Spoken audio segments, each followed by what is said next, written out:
Assalamu alaikum. Okay, now we start unit number 2, that is human resource management. Human resource management, basically they deal the human resource of the business. What are the major functions of human resource? These are training of workers, mean if there is a skill gap in the workers they used to train, workforce planning, motivate workers, and diversity. We'll later on discuss these two different terms. Workforce planning किसे कहते हैं? Business में if you are starting a business, how many people you need and what are the skills they must have so that you can run your business effectively, that is called workforce planning. तो workforce planning किसी भी business को run करने का बड़ा important part है. इसके ऊपर भी बहुत बार क्वेश्चन आ चुका है. Define workforce planning, explain one role of workforce planning, and when you need to make workforce plan, so its objectives is basically to achieve the business objective and reduce cost. Labor turnover, this is also very important. Just memorize the formula. Labor turnover is equal to number of employees left divided by total number of employees into 100. अगर इसमें definition भी आती है तो you can use this formula, you can get 2 marks. Then if there is a high labor turnover, what are the consequences that a business may face? Simply bad reputation, business operation can disturb, and existing business may get stressed. And if there is a low labor turnover, you can make the opposite. Recruitment process of employees. Recruitment and selection. ये basically 2 words हैं. Recruitment होता है कि अपनी vacant post को suitable candidate तक convey करना. Till that step is recruitment. And when you hire select someone very suitable person, that is selection. तो इस पूरे प्रोसेस को हम कहते हैं recruitment and selection. In recruitment, HR will make 2 main documents: job description, person specification. Job description में क्या identify करेंगे? We identify role, task, responsibilities for a vacant post of applicant. And same person specification, HR will make it और उस पर वो identify करेगा the person experience, qualities, qualification, and after that HR will advertise it in any recruitment agency, online recruitment. ये exam में question आ चुका है. Explain one method of recruitment, so you can write anything. Selection method में after recruitment process stops, then selection method starts. इसमें आप कह सकते हैं कि interview, testing, assessment center, CV, reference. Next, recruitment types. There are 2 types of recruitment, internal and external. Internal होता है कि when business hires someone who is already the existing employee. Basically this is like some sort of promotion. And external recruitment is when business hires or selects someone outside the business organization. दोनों methods के advantage भी हैं, disadvantage भी हैं, simply हैं, you can easily write. Employment contract, that is also made by the HR department. इसमें क्या लिखते हैं? It's simply a document that is given to the employee from the employer side. It shows all the terms and condition. इस पे advantage आ चुके हैं. What are the benefits, advantage to employees या to employer? So you can simply say it is a legal document and it protects to both parties. Another 2 new terms, redundancy and dismissal. Simple सा difference है इसमें. Redundancy means when an employee is removed from the job when no more services are needed, and dismissal when you remove someone from the job with his own fault.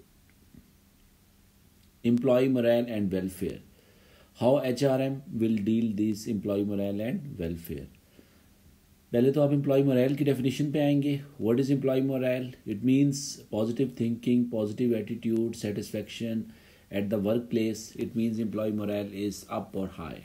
When we talk about employee welfare, welfare में other than morale इसमें और चीज़ें आ जाती हैं. इसमें basically employee की financial needs, employees की हेल्थ इश्यूज़, वो सब चीज़ें आपकी वेलफेयर में आती हैं. And HR is responsible to make the employee morale high plus employee welfare good in the business.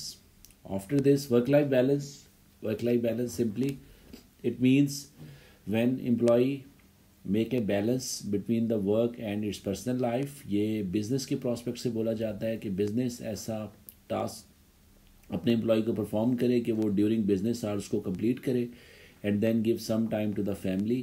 इससे आपके क्या होगा?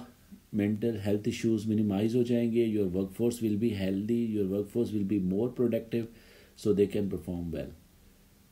Then diversity and equality.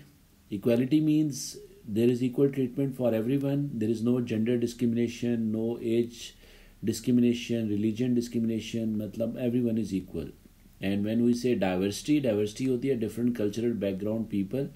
When you are hiring different countries, different religion people, this is diversity.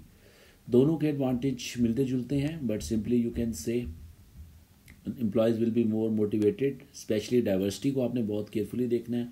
Diversity में आपके language barrier minimise हो जाते हैं, ज़्यादा बेटर आप अपने कस्टमर्स को डील कर सकते हैं, because you would having different language work force, work staff, तो वो अपने कस्टमर्स को डिफरेंट लैंग्वेज में डील कर सकते हैं. Training, simply training is the process that increase the knowledge and workers skills. There are 3 types of training: induction training, on the job, off the job. Induction जो है वो basically new employees को दी जाती है. On the job training is training at the work place, end of the job training outside the work place. Usually you can say ये outside the country भी हो सकती है. इसमें ज़्यादा इफेक्टिव ऑन द जॉब होती है, because on the job is training at the pure place where employee has to work. Normally जैसे कोई प्रोडक्शन प्लांट है, वहाँ पे वर्कर्स ने काम करना है, तो उनका कोई सीनियर एम्प्लॉय उनको वहाँ पे ट्रेनिंग दे रहा होगा. और इंडक्शन ट्रेनिंग, इसके बारे में एग्जाम में काफ़ी पूछा जाता है. ट्रेनिंग के benefit, simply skills improve, efficiency, multi skills, flexibility. But disadvantage, costly, may be ineffective अगर एम्प्लॉयज़ ने बहुत सीरियस उसको ना लिया हो. Cooperation between management and workforce, इसके क्या बेनिफिट्स हो सकते हैं? Simply better communication, friendly environment, motivate workforce. Trade union, this is important. Group of workers within the organisation, they join for the mutual rights, कि उनके rights को protect किया जा सके. इसमें दोनों आपको आने चाहिए, benefits to employee and benefits to employer. तो एम्प्लॉय को ये फ़ायदा होता है, उनके राइट्स प्रोटेक्ट होते हैं, अनफेयर डिसमिसल नहीं होती. और एम्प्लॉयर्स के बेनिफिट में भी time saving and motivate workforce. Collective bargaining, इसकी डेफिनेशन एग्जाम में आ सकती है. It is basically process of negotiation between employer and employee on any dispute within business. किसी भी डिस्प्यूट के ऊपर, लाइक एम्प्लॉयज़ को बोनस नहीं दिया गया, एम्प्लॉयज़ प्रोटेस्ट में आप कह लें कि हड़ताल कर देते हैं या स्ट्राइक में चले जाते हैं, तो फिर उसके ऊपर निगोसिएशन होगी और उस प्रोसेस को हम कहते हैं कलेक्टिव बार्गेनिंग. मोटिवेशन, मोटिवेशन की डेफिनेशन लाइट सी आप याद कर लें. It is internal feelings that make someone with the business to do job happily और नाइसली और इफेक्टिवली. मोटिवेशन बड़ी इंपॉर्टेंट चीज़ है वर्कफोर्स के पॉइंट ऑफ व्यू से, और एचआर का बड़ा इंपॉर्टेंट रोल है इसके अंदर. इसके बेनिफिट्स क्या होते हैं? लेबर टर्नओवर रिड्यूस होता है, more efficiency and good reputation. This is, I can say, most difficult part, जिसमें स्टूडेंट्स स्टिल कंफ्यूज हैं रिगार्डिंग द मोटिवेशन, के मोटिवेशन थ्योरीज आएंगी नहीं आएंगी, इसमें क्या होगा. बट आई विल श्योरली से कि इसको लाइट सा पढ़ के ज़रूर जाएं. वैसे तो बहुत इंपॉर्टेंट नहीं है, बहुत रेयर आती हैं, बट बेटर इज़ कि आप थोड़ा बहुत इसको स्टडी कर लें. अब इसमें एफ.डब्ल्यू. टेलर, ही पब्लिश इस थ्योरी इन 1911 में. इसने बताया कि workers could only be motivated by money and this is linked with piece rate payment system. तो ये उसकी थ्योरी की एक शॉर्ट सी समरी थी कि पीस रेट और मनी, इन दोनों से आप अपने वर्कर्स को मोटिवेट कर सकते हैं. Next, Elton Mayo. अब इसकी कोई अरेंजमेंट नहीं है, जो मर्जी आप ऊपर नीचे कर लें. एल्टन मायो ने बेसिकली एम्फसाइज किया था बेटर वर्किंग कंडीशन पे और बेटर वर्किंग इन्वायरमेंट के ऊपर. इसमें जो बेसिक इसकी थ्योरी का आप कह लें क्रक्स था, वो यही था कि better communication, greater management involvement and working in groups. ये 3 चीज़ें ऐसी हैं जो इंसान को जॉब प्लेस में मोटिवेट कर सकती हैं, और he describe this theory in work place. Maslow, ये थ्योरी सबसे पॉपुलर है, इसके आने का चांस बहुत हाई होता है अगर आए तो. He describe 5 needs theory: basic needs, safety needs, social need, esteem needs, self actualization. फिर इसमें आप साइड पे देख भी सकते हैं कि बेसिक नीड्स कैसे पूरी हो सकती है हाई सैलरी से. सेफ्टी नीड्स में जॉब सिक्योरिटी आ जाती है कि आप उसको एम्प्लॉयमेंट कॉन्ट्रैक्ट दें, वो अपने आप को वो सिक्योर फील करे. सोशल नीड में social activities, and esteem needs mean self respect, and self actualisation means के उसकी प्रोफेशनल डेवलपमेंट, उसकी ग्रूमिंग होनी चाहिए, उसको अपने काम में एक सेटिस्फेक्शन फील होनी चाहिए, and it could be like promotion and increase responsibility.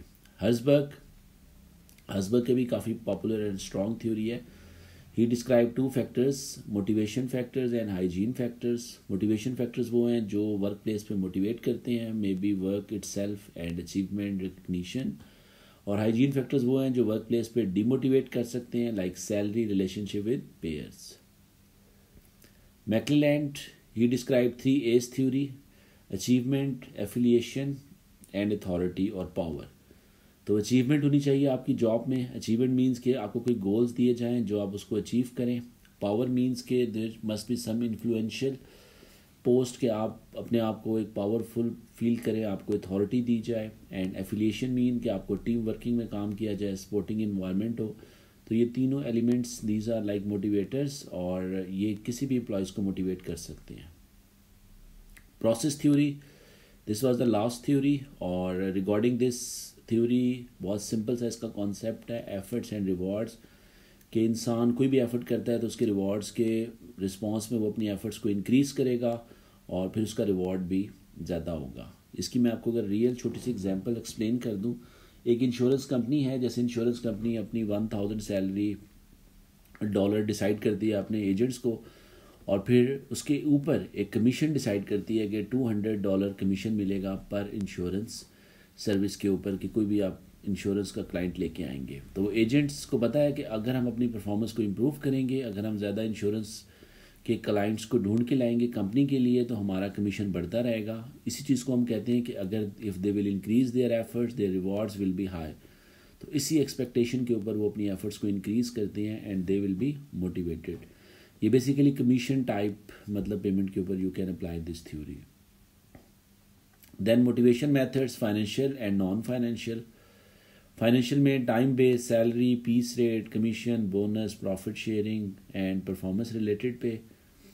And non financial में you are not paying any money but these are non financial, may be training, opportunities for promotion, status, job redesign, team working, empowerment, participation and job enrichment.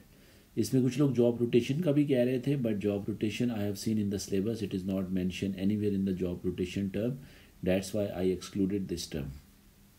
बाकी आपको इन सब terms की definition आनी चाहिए and little bit further detail वो आपसे पूछ सकता है, like team working, explain one benefit of team working, या explain one disadvantage of team working. Ways in which employees can participate in the management and control of business, simply meetings में, quality circles and empowerment. Quality circles क्या होते हैं कि you make different groups of people and they sit together and you provide them specific issue, और वो इस issue के ऊपर अपना